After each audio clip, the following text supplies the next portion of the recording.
Hello guys, welcome to my channel. आज मैं आपको बताऊंगा रिस्क मैनेजमेंट। आप लोगों ने बहुत सारी वीडियो देखी होगी, मेरी भी देख लो, सबसे अलग है।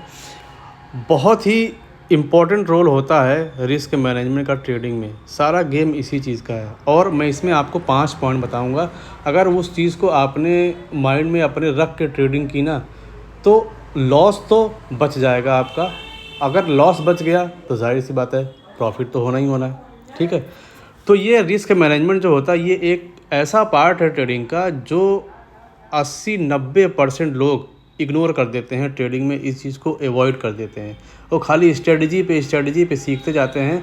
रिस्क मैनेजमेंट पे, साइकोलॉजी पे ध्यान ही नहीं रहता उनका, और जो कि यही सबसे मेन है ट्रेडिंग में।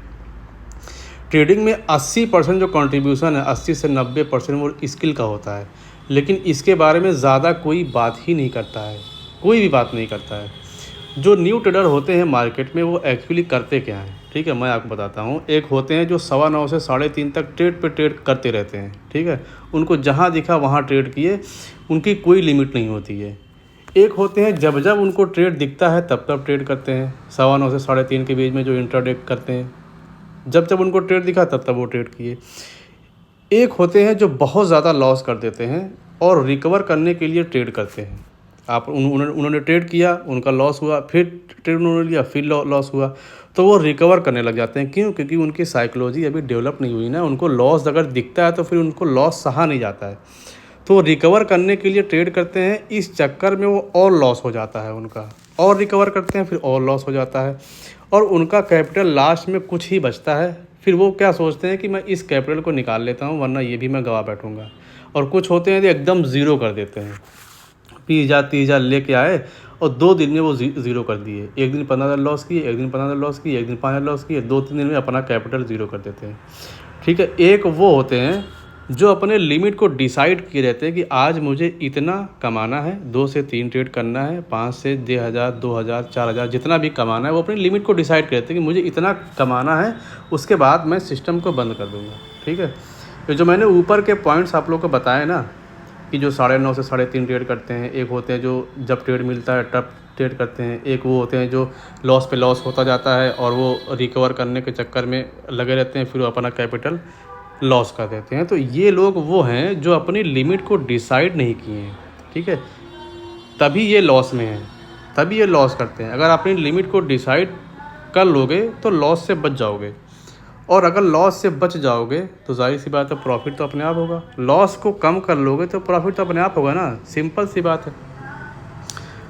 तो अपने अगर लिमिट को डिसाइड करोगे ना, तो ओवर ट्रेडिंग से बचोगे और रिवेंज ट्रेडिंग से बचोगे। ओवर ट्रेडिंग, रिवेंज ट्रेडिंग, बात एक ही हो गई। ठीक है, 5 पॉइंट मैंने लिख के रखे हैं, अभी मैं आपको बताऊँगा। अब मैं बताने जा रहा हूँ कि ये 5 पॉइंट रिस्क मैनेजमेंट में क्या है। ठीक है, बहुत इम्पॉर्टेंट है ये, इतना इम्पॉर्टेंट है कि मैं क्या बताऊँ। सिंपल सा रूल है, आपको अपने आप को रोकना है, ट्रेड करने से अपने आप को रोकना है। ठीक है, अगर आपका लॉस हो रहा है तो ट्रेड करने से आपको रोकना है, मार्केट से लड़ना नहीं है। जो मार्केट से लड़ता है ना, वो कुछ नहीं कर पाता है, वो एट द एंड लॉस ही करता है। ठीक, तो एग्ज़ाम्पल के तौर पे फर्स्ट पॉइंट देखिए कि कैपिटल आपका कितना है, 1,00,000 रुपया है। आपका कैपिटल कुछ भी हो सकता है, मैं एग्ज़ाम्पल के तौर पे 1,00,000 रुपया लिया हूँ। ठीक है, आपका कैपिटल 50,000 भी हो सकता है, आपका कैपिटल 20,000 भी हो सकता है, 30,000 भी हो सकता है। ठीक है, तो अपने कैपिटल के हिसाब से कैपिटल चेंज हो सकता है, लेकिन जो रिस्क पर ट्रेड है और जो डेली लिमिट है, प्रॉफिट लॉकिंग है, ये सब सेम रहेगा। एग्ज़ाम्पल के तौर पे मानो आपका कैपिटल है 1,00,000 रुपया, तो जो आपका रिस्क पर ट्रेड होना चाहिए वो 2% से ज़्यादा नहीं होना चाहिए। जो दूसरा पॉइंट है ना, 2% से ज़्यादा आपका रिस्क नहीं होना चाहिए। इसका मतलब पर ट्रेड जो रिस्क होना चाहिए आपका 2,000, परसेंटेज के टर्म्स में 2% का होना चाहिए, और मनी के टर्म्स में बात करूँ तो 2,000 रुपया होना चाहिए। 1,00,000 रुपये का आपका कैपिटल है, 2,000 से ज़्यादा पर ट्रेड में आपको लॉस नहीं लेना है, लेना ही नहीं है। ठीक है, ये तो हो गया रिस्क पर ट्रेड, लेकिन ट्रेड कितना करना है ये इम्पोर्टेंट है। यहाँ पे आता है डेली लिमिट। ये चौथा पॉइंट जो है, ये बहुत इम्पोर्टेंट है, इतना इम्पोर्टेंट है कि क्या ही बात करूँ। ऐसा नहीं है कि आपने अपना रिस्क को डिसाइड कर लिया कि मेरा पर ट्रेड रिस्क 2% है, मतलब कि 1,00,000 पे 2,000 है, तो आपका काम हो गया। नहीं, आपको लिमिट भी डिसाइड करना है ना। अब अगर आपने लिमिट को डिसाइड नहीं किया, 1,00,000 रुपये लेके आपने 2% का रिस्क लिया, मान लो पहले वाले ट्रेड में आपका लॉस हो गया 2% का, आपने चलो मान लो कि ये रूल को फॉलो किया, एग्जिट कर दिए, फिर आपने दूसरा ट्रेड लिया, फिर तीसरा ट्रेड लिया, फिर चौथा लिया, पाँचवा लिया, छठा लिया, इस हिसाब से तो आपका कैपिटल पूरा लॉस हो जाएगा। अपने लिमिट को भी डिसाइड करना है। रिस्क तो डिसाइड हो गया, बहुत अच्छी बात है। सबसे इम्पॉर्टेंट है डेली लिमिट। ये जो चौथा पॉइंट आपका है, डेली लिमिट आपका सबसे ज़्यादा इम्पॉर्टेंट है। आपके कैपिटल का 5% होना चाहिए। एक दिन में अपने कैपिटल का सिर्फ 5% लॉस करना है, उससे ज़्यादा लॉस नहीं करना है। अगर एक दिन में लगातार आपके 2 स्टॉप लॉस हिट हो गए मान लीजिए, तो कितना लॉस हुआ आपका? 4 से 5%। अगर एक ट्रेड में आपका 2,000 जा रहा है तो 2 ट्रेड में आपका 4,000 गया, तो परसेंटेज के टर्म में 4% हुआ, 4 से 5% हो गया। इससे ज़्यादा आपको लॉस नहीं होना चाहिए, ठीक है। डेली लिमिट है ये क्या है? डेली लिमिट है। इसके बाद आपको रुक जाना है, इसको क्रॉस नहीं करना है। अगर इस चौथे वाले पॉइंट को अगर आप लोग फॉलो कर लिए ना, तो लॉस से बच जाओगे, ये गारंटी दे रहा हूँ। अब अगर आपका स्टॉप लॉस एक ट्रेड में 5 पॉइंट का है, अगर मैं पॉइंट्स के टर्म्स में बात करूं, तो एक ट्रेड में आपका स्टॉप लॉस जो है 5 पॉइंट्स का है, तो डेली स्टॉप लॉस कितना हो गया? अगर एक ट्रेड में आपका 5 पॉइंट का है, ठीक है, तो डेली में क्या हो गया? डेली में कितना हो गया? 10 पॉइंट्स का हो गया, मतलब 2 ट्रेड।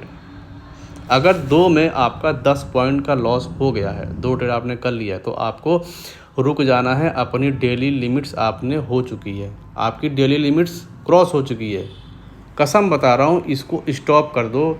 यही चीज़ है अपने आप को रोक पाना, क्योंकि इसमें क्या है, ट्रेडिंग में कोई आपको रोकने के लिए बैठा नहीं है, तभी आप ट्रेड पे ट्रेड लिए जाते हो। अगर सीबी खुद या जो भी ब्रोकर है, अगर वो लिमिट को डिसाइड कर दे कि आपने 2 ट्रेड लिया और लॉस हो गया, इसके बाद आप ट्रेड को एग्जीक्यूट नहीं कर सकते, तो भाई कितने लोगों का पैसा बच जाएगा। लेकिन इसमें कोई रोक नहीं है, रोक आपको खुद करनी पड़ेगी, अपने आप पे काम करना पड़ेगा, ठीक है।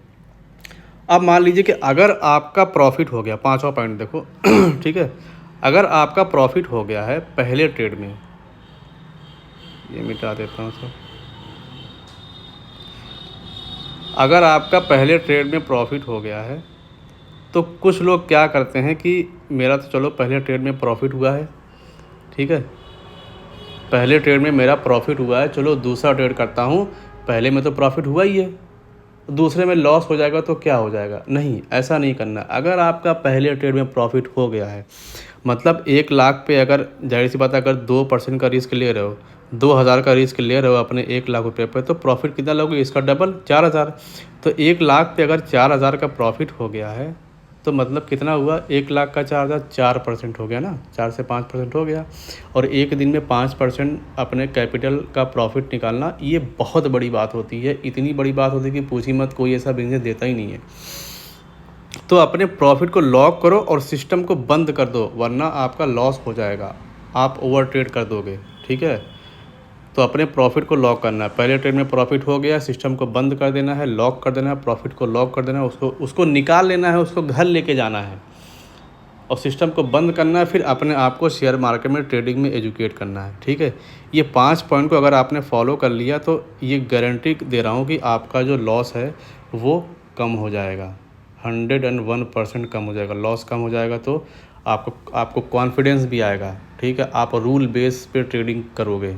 ट्रेडिंग देखो जुआ नहीं है, ट्रेडिंग एक बिज़नेस है, इसका भी नियम है, इसका भी रूल है, नियम कानून भी है। इसका कानून खुद बनाने पड़ते हैं, कोई आपको बताने नहीं आएगा कि आप ऐसे करो ऐसे करो। आपको अपने आप पे कंट्रोल होना चाहिए।